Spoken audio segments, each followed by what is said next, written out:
खून की प्यास पार्ट 2। और उसके बाद वो जंगल एक बार फिर से सुमन की चीखों से गूंज उठा। लेकिन आज की रात सुमन की चीखों को सुनने वाला वहां पर कोई भी नहीं था। अगर वहां पर कोई मौजूद था तो बस हरिया, जो कि अब एक भेड़िए में बदल चुका था। सुमन के बालों को पकड़कर घसीटते हुए वो जंगल के बीचों बीच एक जगह पर ले जा रहा था। अगली सुबह गांव में। अरे भाई, पता नहीं क्या बात है, अपने गांव का हरिया किसान और उसकी पत्नी सुमन दोनों गायब हैं। दोनों का कोई अता पता नहीं। अरे कैसी बातें कर रहे हो भाई, ये कब हुआ है? अरे पूरे गांव में खबर फैली पड़ी है। कल रात को दोनों खेत की तरफ जा रहे थे, लेकिन लौटकर आए ही नहीं। तो हो सकता है अपने खेत पर होंगे। पूरा गांव ढूंढ कर आया है भाई। जानते हो क्या मिला वहां पर? क्या हुआ भाई? क्या मिला? बताओ हमें, क्या मिला? अरे हरिया की पत्नी सुमन के कपड़े पड़े हुए थे। शरीर का एक एक कपड़ा फटा हुआ झोपड़ी के बाहर पड़ा था, लेकिन दोनों पति पत्नी का कोई पता ठिकाना नहीं था। अरे भाई, लेकिन उसका जो दोस्त है ना रामू किसान, उससे पता करके आते हैं ना। अब तक तो दोनों साथ ही खेत पर जाया करते थे। हाँ, हमें उसके घर जाना चाहिए भाई। चलो चलो वहाँ चलते हैं, चलो। वो सारे लोग रामू के घर पर पहुंचते हैं। रामू अपने घर के बाहर बैठकर हुक्का पी रहा था। आज सारे के सारे लोग टोली बनाकर मेरे घर क्यों आ रहे हैं? क्या कोई मर गया क्या भाई? अरे कैसी बातें कर रहे हो? तुम्हारा सबसे अच्छा दोस्त हरिया और उसकी पत्नी गायब है और तुम यहाँ बैठकर हुक्का पिए जा रहे हो हैं? रामू ने अजीब सी नजरों से उन सब गांव वालों की तरफ देखा, जिसकी वजह से वो लोग एक बार के लिए डर गए। गायब है? अरे गायब नहीं है, मुक्ति मिल गई है।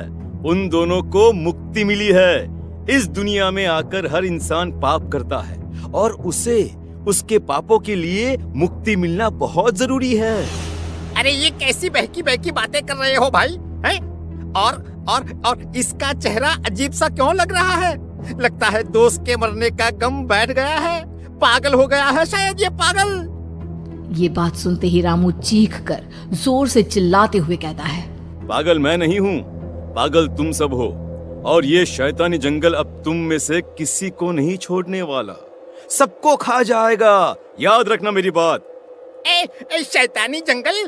कैसा शैतानी जंगल? लगता है रामू पागल हो चुका है। हमें यहाँ से चलना चाहिए भाई। चलो चलो चलो। तभी रामू की पत्नी बाहर आती है।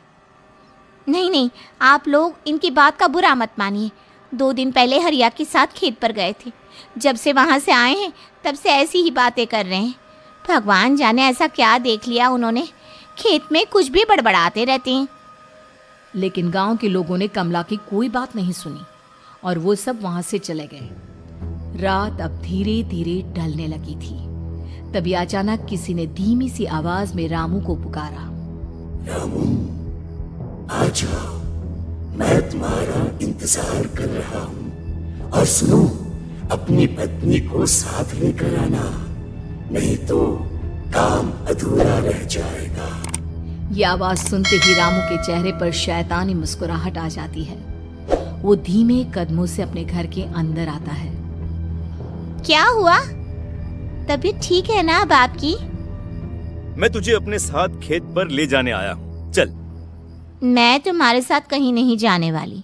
मुन्ना गहरी नींद में सो रहा है और उसे अकेला छोड़कर मैं तुम्हारे साथ खेत पर नहीं आ सकती। वैसे भी तुम्हारे उन खेतों में भगवान जाने कौन सा राक्षस घूम रहा है, मुझे तो डर लगता है।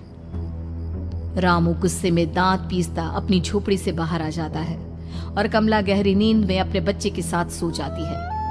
तभी अचानक रात को रामू की झोपड़ी के ऊपर एक साया वही गाना गुनगुनाते हुए घूमने लगता है जो हरिया के मोबाइल में बजा करता था।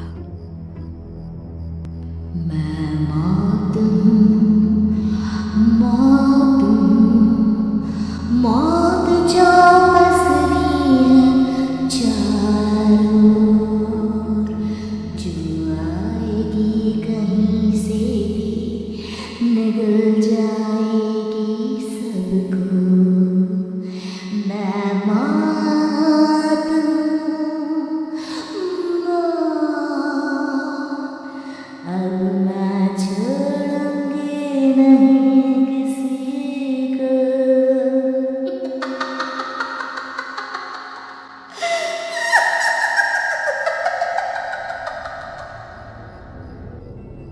ये आवाज सुनकर रामू की पत्नी कमला की आंख खुलती है और वो देखती है कि उसका मुन्ना अपनी जगह से गायब था। कमला चीखते हुए बाहर दौड़ कर आती है। वहां पर उसने देखा कि रामू ने अपने बच्चे को झोपड़ी के बाहर एक पेड़ से उल्टा लटकाया हुआ था और उसका बच्चा चीख चीख कर रो रहा था। वहीं दूसरी तरफ एक साया बच्चे के ठीक नीचे आग जलाकर उसके चारों तरफ हैवानों की तरफ नाच रहा था। छोड़ दो मेरे बच्चे को। अरे क्या कर रहे हो तुम? शर्म नहीं आती तुम्हें अपने ही बच्चे को इस तरह मौत के हवाले करते हुए? अपना बच्चा? किसने कहा ये मेरा बच्चा है? अरे ये तो उस रामू की औलाद है, इस गांव के किसान रामू की, और मेरी दुश्मनी इस गांव के हर इंसान के साथ है। क्या? कैसी बात कर रहे हो तुम? और ये औरत कौन है? ये मेरे बच्चे को खा जाएगी। तभी अचानक से उस साया ने एक बेहद खतरनाक दिखने वाली औरत का रूप ले लिया और उसकी आंखों से आग निकल रही थी। सही पहचाना तूने, मैं तेरे बच्चे को खा जाऊंगी।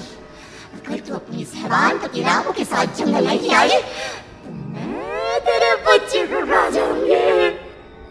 लेकिन क्यों? आखिर क्या चाहती हो तुम मुझसे? मुझे जंगल क्यों ले जाना चाहती हो? औरत बुरी तरह से ठहाके मार मार कर जोर जोर से हंसने लगी और साथ में रामू भी। ये तो तुझे वहाँ चलने के बाद ही पता चलेगा ना। अगर तू नहीं आई तो थोड़ी देर में तेरा ये बच्चा आग में जलकर मर जाएगा। चल जल्दी। नहीं, मेरे बच्चे को छोड़ दो। तुम जहाँ कहोगे मैं तुम्हारे साथ चलने के लिए तैयार हूँ। और उसके बाद उस बच्चे को झोपड़ी में लिटाकर आगे आगे वो साया चल रहा था और उसके पीछे पीछे रामू अपनी पत्नी के बाल पकड़कर उसे घसीटते हुए जंगल की तरफ ले गया। जंगल में जाने के बाद, कितनी खूबसूरत हो तुम। आज की रात बस तुम और मैं एक दूसरे के साथ रहेंगे। मुझे तुमसे बहुत डर लग रहा है। तुम्हें क्या हो गया है? तुम तो बिल्कुल ठीक थे। वो होगा जो हमारे बीच होना चाहिए। तो आओ अपने आप को मेरे हवाले कर दो। कमला ने डर की वजह से अपनी दोनों आंखें कसकर बंद कर ली थी। रामू ने बुरी तरह से चीख कर कमला से कहा, आंखें खोलो अपनी और मेरी तरफ देखो। कमला ने जैसे ही अपनी आंखें खोली उसने देखा कि रामू एक खतरनाक खूनी हैवान में बदल चुका था। कौन हो तुम? जाने दो मुझे। क्या चाहते हो मुझसे? वही जो एक आदमी एक औरत से चाहता है। मैं तुम्हारा पति रामू नहीं, बल्कि इस जंगल का एक भेड़िया हूँ, और आज की रात तुम्हारे खून से अपनी प्यास बुझा जाऊं। और उसके बाद वो जंगल कमला की दर्दनाक चीखों से गूंज उठा। अगली सुबह कमला के कपड़े भी जंगल में उसी तरह पाए गए जैसे कि सुमन के पाए गए थे। इस घटना के बाद पूरे गांव में दहशत का माहौल था। अपने माँ बाप की मौत और गांव में हो रहे इस तरह की घटनाओं की खबर सुनकर किशन शहर से गांव लौट आया था। अपने माँ बाप की बेदर्द मौत की वजह से वो बहुत परेशान था। तभी अचानक उसे अपने घर में खाट के नीचे पड़ा हुआ वो मोबाइल फोन मिला जो उसने अपने पापा हरिया को गिफ्ट किया था। अरे कितने प्यार से पापा के लिए मोबाइल फोन लेकर आया था। इसे एक दिन भी काम में नहीं ले पाए। और आखिर कौन है जो गांव में इस तरह की हत्याएं कर रहा है? क्या है इन सब के पीछे? क्या है? मुझे पता करना ही होगा, वरना एक दिन पूरा का पूरा गांव खाली हो जाएगा। इस गांव में एक भी जिंदा इंसान नहीं बचेगा। गांव के लोगों की मदद करने के इरादे से किशन अपने गांव से दूर एक दूसरे गांव में बहुत बड़े तांत्रिक के पास मिलने के लिए गया। तांत्रिक बाबा, अब आप ही कुछ उपाय बता सकते हैं। भगवान जाने हमारे गांव को किसकी नजर लग गई है। नजर नहीं लगी है, किसी ने तुम्हारे गांव को बद्दुआ दी है। किसी सताई हुई आत्मा का प्रकोप है और अब वो पूरे गांव में किसी को नहीं छोड़ेगी जब तक उसकी आत्मा को शांति नहीं मिल जाती। अरे लेकिन ऐसा कौन है बाबा? किसकी आत्मा है और कैसे मिलेगी उसे शांति? मौत है मौत, कहीं से भी आएगी और सबको निगल जाएगी। इससे बचने का सिर्फ एक ही उपाय है, लेकिन उस उपाय को करना आसान नहीं होगा। जो भी उस उपाय को करने की कोशिश करेगा उसकी जान जा सकती है। भले ही मेरी जान चली जाए, लेकिन मैं अपने गांव के लोगों की जान बचाने की पूरी कोशिश करूंगा बाबा। तो ठीक है, फिर अगली अमावस की रात जैसा मैं कहता हूँ वैसा ही करना। अमावस की रात तांत्रिक के बताए अनुसार किशन अपने साथ केरोसिन लेकर जंगल की तरफ चल पड़ा। उसके हाथ में देवी के मंदिर का सिंदूर भी था। किशन जंगल के बीचों बीच पहुंचा। ये देखकर उसकी आंखें फटी की फटी रह गई।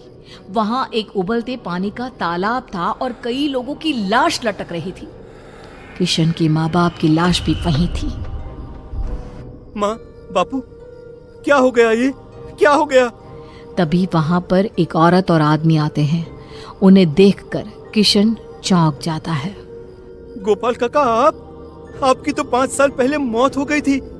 और निर्मला काकी, आप? मौत तो हो गई थी, लेकिन तुम ये नहीं जानते कि हमारी मौत कैसे हुई थी। क्या कहना चाहते हैं आप? कुछ नहीं, बस ये जान लो कि अब इस गांव में कोई जिंदा नहीं बचेगा। लेकिन क्यों काकी? क्योंकि 5 साल पहले इन गांव वालों ने मुझे डायन बताकर पत्थर मार मार के मार डाला। मेरी कोई गलती नहीं थी। गांव का एक बच्चा क्या लापता हुआ, सारा इल्जाम मेरी पत्नी पे डाल दिया। और जब मैंने निर्मला की जान बचाने की कोशिश की तो मुझे भी मार डाला। आपके साथ ये बहुत गलत हुआ काकी, लेकिन आप जो कर रहे हैं वो भी सही नहीं है ना? तुम यहाँ से चले जाओ वरना तुम भी नहीं बचोगे। हमारी आत्मा पिछले 5 साल से मुक्ति के लिए भटक रही है। चले जाओ यहाँ से। मौका देखकर किशन सिंदूर उन दोनों के ऊपर डाल देता है। उनका शरीर जलने लगता है और वो भयानक तरीके से चिल्लाने लगते हैं। अगले ही पल किशन उनके ऊपर केरोसिन डाल देता है और वो दोनों जल जाते हैं। किशन अपने माँ बाप और दूसरी लाशों का अंतिम संस्कार करवाता है और अपने घर लौट आता है। लेकिन वो अभी भी इस बात से अनजान है कि मोबाइल अभी भी बज रहा था। मैं मौत